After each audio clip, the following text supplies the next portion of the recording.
protocols and safeguards. I think we've seen some pretty spectacular screw-ups.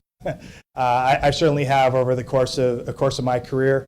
Fortunately, they were attributable to other people, so that's especially fun.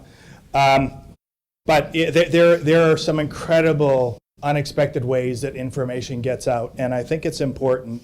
That's part of the reason why it's important to have a really strong advisory team that does this stuff all the time, and also to have someone to act as an agent to act as an effective buffer between you and the bidders, because you definitely don't want the competitor calling the CEO, all through the day while he's in meetings with other staff, and the calls are coming in through the company switchboard, and it's really bad news. But there are a whole number of ways that leaks can happen, and I think you need to understand the ways that leaks can happen in order to establish the safeguards. There are numerous examples, but before I just go on and on about that, why don't I turn that over to, I think it's your turn to chat about that one. Yeah, I mean, the leaks are great. I mean, God bless the fax machine. I can't tell you how many deals, back in the previous decade where you'd get a call and say, the purchase and sale agreement was just faxed to the factory floor and the whole union is reading it right now.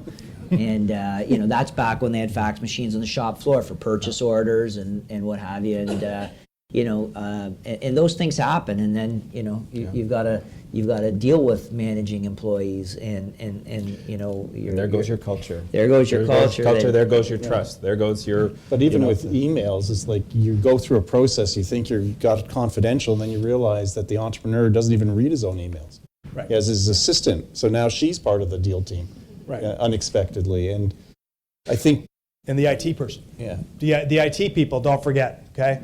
They see everything that's on your server. They see the email traffic, okay?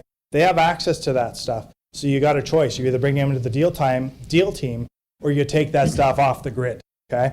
And that's one of the first things we always do with our clients is we set up encrypted email addresses for them. So all deal team communication off the grid, okay? And all the file transfer, it's all in a virtual data room. It's not sometimes there's leaks that you don't know about. You find out after, or we find out. Or you start to see your retention numbers going up, but people may have found, but they don't want to go to they don't want to go to management. So that's an important thing to. It's looking at those tips and those clues, and seeing what's going on. People don't like change, and people will notice. People will notice when your behavior and your management team's behavior is changing.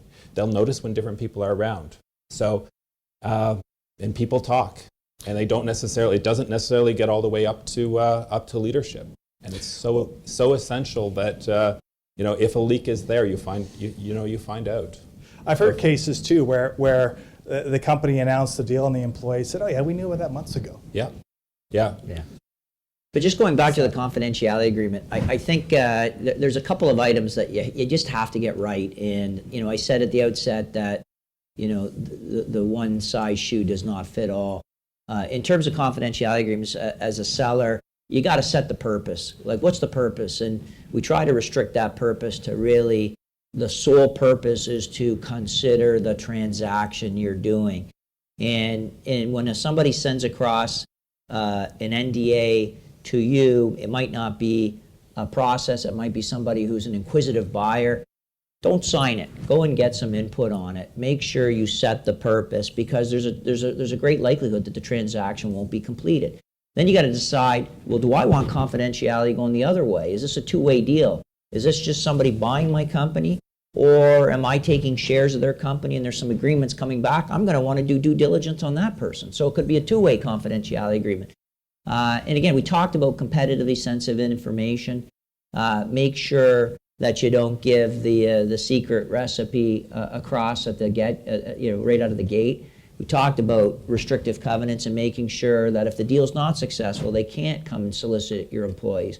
Make sure you as part of that initial process, really think about where your vulnerability is.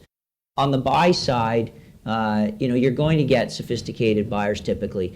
They're going to have in-house general counsel. They're going to check the box on what they're looking for in this. So, they're going to try to restrict liability. They're going to try to restrict being obliged to underwrite the activity of other advisors or other people in the syndicate. They're going to try to limit the term for how long this confidentiality agreement survives. And so there's going to be some toing and froing on that. But pay attention to this. It's not form, it's substance. The only other thing that I wanted to mention here is messaging and standby statements.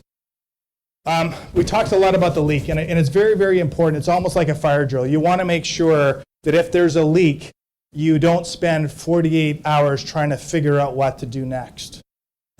You need to respond very rapidly if there's a leak. So one of the first things we would always do in a public market deal is we would have a press release drafted, ready to go out in case one of the exchanges called and said, some unusual trading activity in your stock. If something's up, you better announce something. We have a press release in the drawer ready to send with a standby statement, okay? Plan for leaks. Yeah. Always plan for leaks. Plan for leaks. And what we found, actually, and this is a pretty interesting discussion, and I wish I wouldn't have talked so much and would have left more time for this discussion. But one of the things that's very interesting is when we go through these standby statements and we actually talk about what's the message we're going to send to employees and customers and suppliers if we have to announce this deal prematurely, and we read it and we say things like, well, we're looking for a strategic partner to strengthen our business and to improve our ability to service our customers, or we're looking for a private equity sponsor to give us capital to grow so we can better serve our markets and grow the company. And we read those statements and we say, it actually sounds pretty good. I mean, I don't know why we really need to hide that. And so the question often becomes, well, do we really need to wait till we're ready to announce the deal? How about doing something proactively?